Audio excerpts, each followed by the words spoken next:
Hey guys, welcome back to the channel. So, a couple of you brave warriors in the comments section told me to check out this new online PvP shooter called Bloodstrike. And me, being the humble servant of low-end PCs, thought, why not put my beloved no GPU, i3 powered potato to the ultimate test?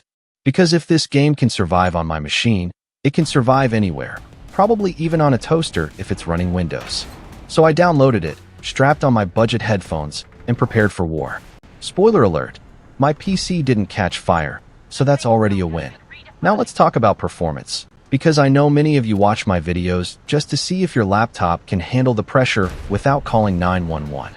Surprisingly, Bloodstrike ran very well on my low-end setup. We're talking an Intel i3 processor, integrated graphics, no dedicated GPU, and still, drumroll please, I was able to run the game at 1080p with mostly medium to high settings. Yup, you heard that right. I was getting a pretty smooth 40 to 50 FPS, which is practically luxury in potato land. And if you lower the resolution and tweak a few settings like shadows and effects, you can easily squeeze out 60 plus FPS, making it buttery smooth for competitive action. Honestly, I had my doubts at first because the game does give off some strong mobile game vibes, especially with the UI and menu animations. But hey, as long as it shoots, loots, and boots without lagging, I'm not complaining. If you've got a weaker setup than mine, first of all, salute to your courage, but as long as your internet doesn't randomly disappear like my neighbor's Wi-Fi during rains, you should be able to enjoy the game too. Now let's get into the real meat of the matter, the gameplay, because Bloodstrike isn't just some miracle of optimization for budget PCs. It's actually a surprisingly good time. From the moment you jump into a match, the game throws you into fast-paced, adrenaline-fueled chaos that constantly keeps you on your toes. The devs clearly know their audience. This isn't a tactical slow-burn FPS. It's more like, here's a gun, now go cause mayhem and hope you don't blink first. You've got multiple modes to choose from, each catering to a different kind of FPS player. Starting with the Battle Royale mode, it's classic, but with a twist. You drop into a large map with other players, either solo or with a squad, and fight to be the last one standing. Now, let me be honest. The first time I landed, I had nothing but a pistol, a frying pan, and blind hope.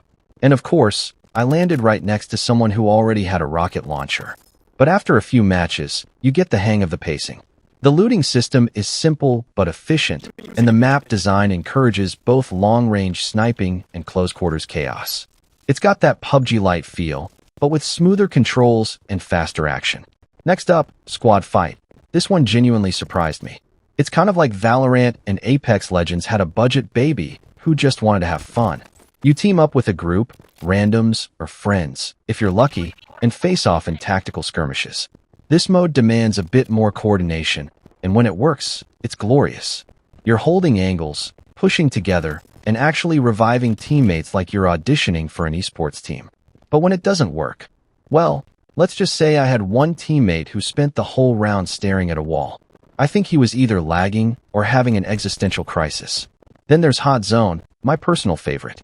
It's a domination-style mode where teams fight to capture and control specific areas on the map. Simple concept, but highly addictive. You've got constant back-and-forth battles, people throwing grenades like they're distributing Diwali sweets, and clutch moments where one player manages to hold a zone just long enough for the rest of the team to respawn. If you love objective-based chaos with plenty of yelling, where's backup? This mode is for you. Now let's talk about the real spice of the game, Strikers. These aren't just skins with a cool name.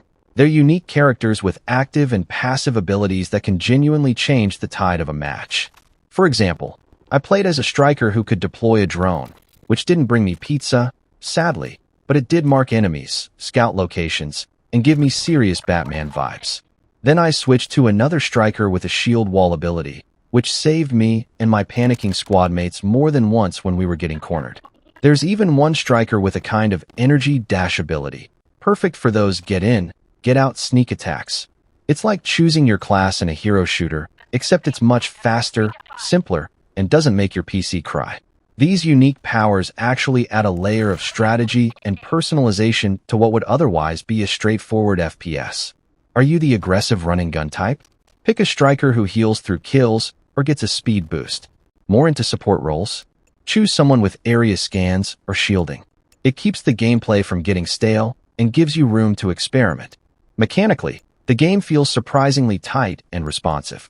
Aiming is accurate, bullet hit detection is reliable, and the gliding mechanic, oh yes, you can glide, is both fun and tactical.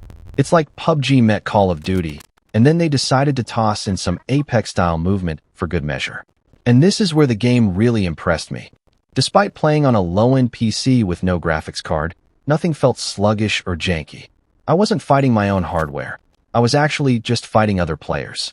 And that's saying a lot in 2025. Visually, I'll admit, yes, it does have that mobile game aesthetic.